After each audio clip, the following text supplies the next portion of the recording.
इस चीज का एहसास अपने अंदर पैदा कीजिए। वमा खलक़तुल जिन्ना वल इंसा इल्ला लियअबुदून, ओ मेरे बंदो जिन और इंसानों, मैंने जिन्नों को और इंसानों को सिर्फ और सिर्फ अपनी इबादत के लिए पैदा किया है। इबादत के लिए हम आए। इबादत किसे कहते हैं? मैंने कहा था ना कि आज कुछ बातें आपको ऐसी बताएंगे, आपको पसंद आएगी। इबादत 4 चीजें समझ लीजिए।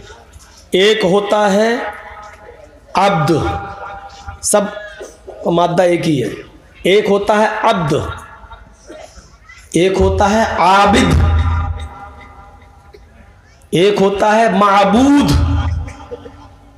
और एक होता है इबादत। एक ही चीज से बना है सब।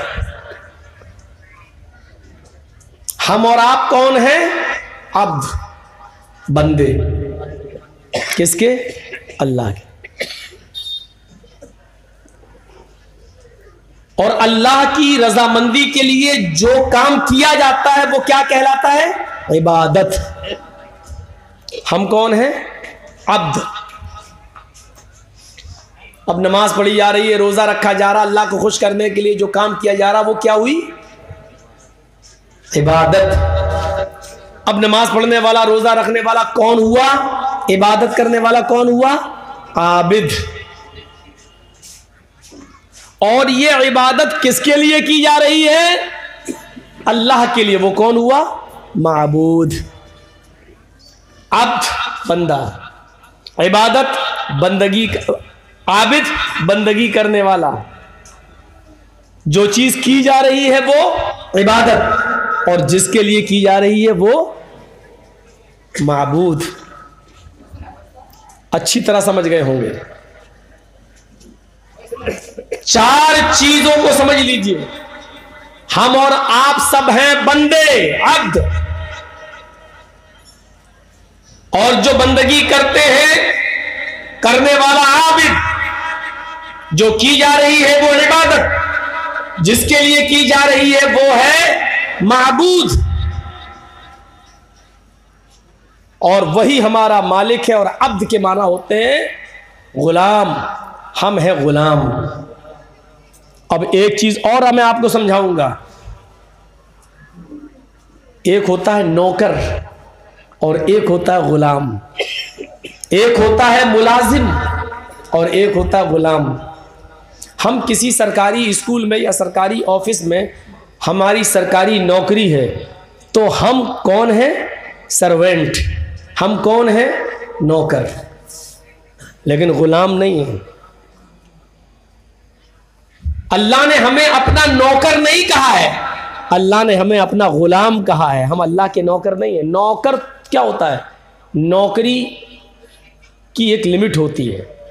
मसलन स्कूल में हम मुलाजिम है या मदरसे में हम पढ़ा रहे हैं, हमारी ड्यूटी है 8 से 12, तो 8 से 12 तक हम आपके मुकल्लफ हैं। हम पढ़ाएंगे बच्चों को, और आपने हमें बच्चों को पढ़ाने के लिए रखा है। अगर आप हमसे पानी मंगाएंगे हम ला के नहीं देंगे, आप हमसे घंटा बजवाएंगे हम नहीं बजाएंगे, क्योंकि हमने जो नौकरी आपकी की है वो पढ़ाने की है, चपरासी की नहीं की है। और जिसने चपरासी की नौकरी की वो पढ़ाएगा नहीं, वो घंटी बजाएगा, पानी लाएगा, आपकी सेवा करेगा। और जैसी 12 बजे छुट्टी हुई हम आज़ाद हो गए। अब आप हमसे 12 के बाद 1 बजे 2 बजे हमसे काम नहीं ले सकते हो, क्योंकि उसकी तनख्वाह आप हमें नहीं दे रहे हैं।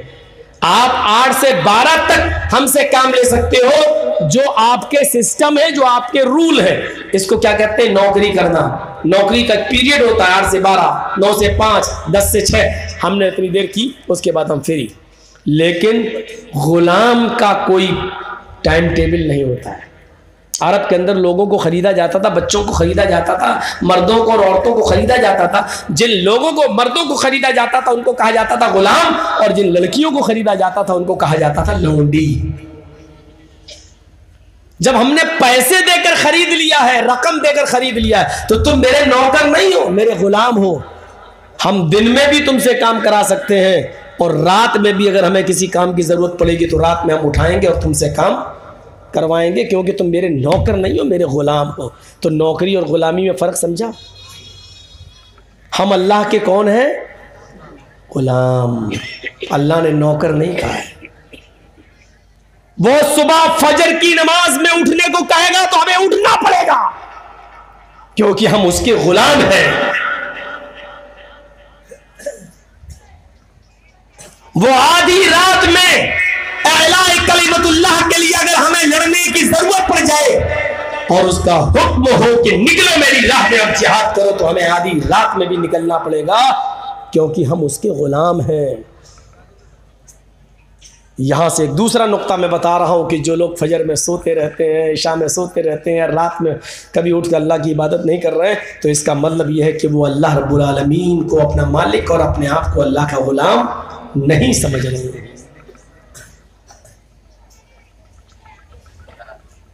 और अल्लाह ने अपने गुलामों की, अपने बंदों की पहचान बताई। वइबादुर रहमानिल्लज़ीना यमशूना अलल अर्दि हौना व इज़ा खातबहुमुल जाहिलूना क़ालू सलामा वल्लज़ीना यबीतूना लिरब्बिहिम सुज्जदन व क़ियामा वल्लज़ीना यक़ूलूना रब्बना अस्रिफ अन्ना अज़ाब जहन्नम इन्ना अज़ाबहा काना गरामा इन्नहा साअत मुस्तक़र्रन व मुक़ामा। ये पहचान है गुलामों की। और हमारे रहमान के सच्चे बंदे, रहमान के सच्चे गुलाम तो वो हैं यमशूना अलल अर्दि हौनन, जो जमीन पर जब चलते हैं, अपने घर से जब निकलते हैं तो आजिज़ी के साथ, सुकून के साथ, उनकी रफ्तार में मतानत होती है, संजीदगी होती है, रिया नहीं, तकब्बुर नहीं, दिखावा नहीं, घमंड नहीं होता। वो जमीन पर आजिज़ी के साथ चलते।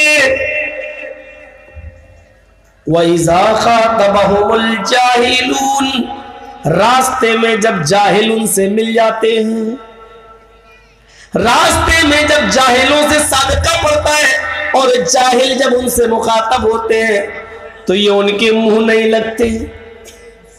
कालू सलामा, अस्सलामु अलैकुम कहकर निकल जाते हैं। अच्छा, जाहिलों के मुंह लगकर कुछ मिलेगा? अब रास्ते में जा रहे हैं, ऐसे गुजर रहे हैं, हम अपने घर की तरफ जा रहे हैं, मस्जिद से निकले हो, घर की तरफ जा रहे हैं, रास्ते में चाय की दुकान पड़ी, जाहिल बैठे हुए हैं, चाय पी रहे हैं, उन्होंने देखा मौलाना जर्जी साहब जा रहे हैं। मौलाना, हाँ जी, इधर आओ। हाँ बेटे, एक मसला बता दो। भाई तेरे बाप का नौकर है वो, रास्ते में जाते हुए देखा तो तुझे मसला याद आ गया। अगर तुझे मसला पूछना ही था उस आलिम से तो उसके घर जाता, तू प्यासा था कुएं के पास जाता, या वो मस्जिद में नमाज पढ़ाने जाते तो मस्जिद में नमाज के बाद मसला पूछता। मौलाना नजर आ गए तो तुझे मसला याद आ गया। ये जाहिल है। चाय की होटल पर मौलाना को देखता है, बैठ के बुलाया, मौलाना इधर, 100 रुपए मदरसे में चंदा दे दिया तो तुम्हारे बाप का गुलाम हो गया वो मौलवी।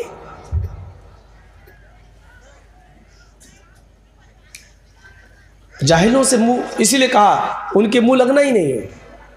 बहस करोगे तुम हार जाओगे, मौलवी जर्जी साहब हार जाओगे तुम, जाहिलों से कोई जीत नहीं पाता है।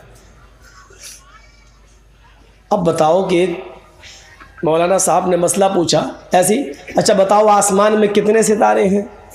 तो इसका सीधा साधा जवाब था अनगिनत, बेशुमार, बहुत से, बस ये जवाब था। एक जाहिल बीच में बोल पड़ा कि 5 लाख। अब आप उससे बहस करोगे? अब जर्जी साहब उससे पूछ रहे हैं 5 लाख, सबूत दो, 5 लाख कहाँ, बताओ कैसे? तो कहता नहीं मानते हो? नहीं हम तो नहीं मानते। तो गिन के आओ, मेरी बात गलत निकले तो फिर हमें गोली मार देना। जाओ गिन के आओ, 5 लाख निकलेंगे। अब कौन बहस करे उससे? अब इसका क्या जवाब है?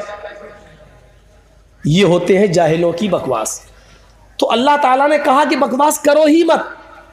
वइज़ा खातबहुमुल जाहिलून, जब जाहिल तुमसे मुखातब होने लगे सड़कों पर, रोड पर या कहीं भी, तो अच्छा मुझे काम है, अस्सलामु अलैकुम व रहमतुल्लाह, अस्सलाम कहो और आगे बढ़ जाओ। दुआ सलाम में कमी मत करो, वरना ये कहेगा ये मौलवी कैसा सलाम तक नहीं कर रहा है, कितना बड़ा मौलवी बना फिरता, सलाम का जवाब भी नहीं दे रहा। इसलिए कहा कि सलाम कहो, गुजर जाओ। कालू सलामा, और क्या कहा? ये मेरे नेक बंदे हैं, ये मेरे सच्चे बंदे हैं, ये मेरे सच्चे गुलाम हैं। वल्लज़ीना यबीतूना लिरब्बिहिम सुज्जदन व क़यामा, गुलामी की दूसरी मिसाल। मेरी गुलामी का हक उसी वक्त अदा होगा, तुम्हें मैं अपना गुलाम उसी वक्त मानूंगा जब तुम्हारी रातें मेरे नेक बंदों की, मेरे सच्चे गुलामों की रातें लंबे लंबे क़याम और लंबे लंबे सजदों में गुजरती है। वल्लज़ीना यबीतूना लिरब्बिहिम सुज्जदन व क़यामा, जिनकी रातें सजदे और क़याम में गुजरती है। बात है यबीतो के माना रात गुजारना। वल्लज़ीना यबीतूना लिरब्बिहिम, जो अपने रब के लिए रात गुजारते हैं इस हाल में कि वो सजदे में होते और कयाम में होते, उनकी रातें सजदे और कयाम में गुजरती है। जो अल्लाह के नेक बंदे मुसलमान हैं, वो गुलाम उसी वक्त कहलाएंगे जब उनकी रातें सजदों में और कयाम में, तहज्जुद में, इशा की नमाज में गुजरेगी, फजर में वो उठेंगे, तहज्जुद के नमाज के पाबंद होंगे, अल्लाह के लिए वो लंबे लंबे कयाम और लंबी लंबी रातें जागेंगे और वो कयाम करेंगे, इबादत करेंगे, लंबी लंबी दुआएं मांगेंगे। दुआ मांगने को किसी ने मना नहीं किया है। दुआ मांगने का सही तरीका यही है कि रात की तारीकी में उठिए, वुजू बनाइए, 2 रकात नफिल नमाज पढ़िए और अपने हाथों को उठाकर मांगिए जितना मांगना हो, जो मांगना हो, जो प्रॉब्लम्स है तुम्हें, जितनी लंबी दुआ मांगना है, जितना रोना है रोइए, गिड़गिड़ाइए। ये है दुआ मांगने का तरीका। ये कोई दुआ है आजकल? इमाम साहब ने कहा सलाम अलैकुम रहमतुल्लाह, सलाम अलैकुम रहमतुल्लाह, सुभान अल्लाह, अल्हम्दुलिल्लाह, आमीन, अल्हम्दुलिल्लाह रब्बिल आलमीन, ला इलाहा इल्लल्लाह मुहम्मद रसूलुल्लाह, ला इलाहा इल्लल्लाह मुहम्मद, हो गई दुआ। और जिस मौलाना ने ऐसा नहीं किया, मस्जिद का मुतवल्ली सेक्रेटरी कहता भाग, दुआ नहीं मांगेगा, तुझे मस्जिद से निकाला जा रहा है। ये दुआ का मजाक है यार।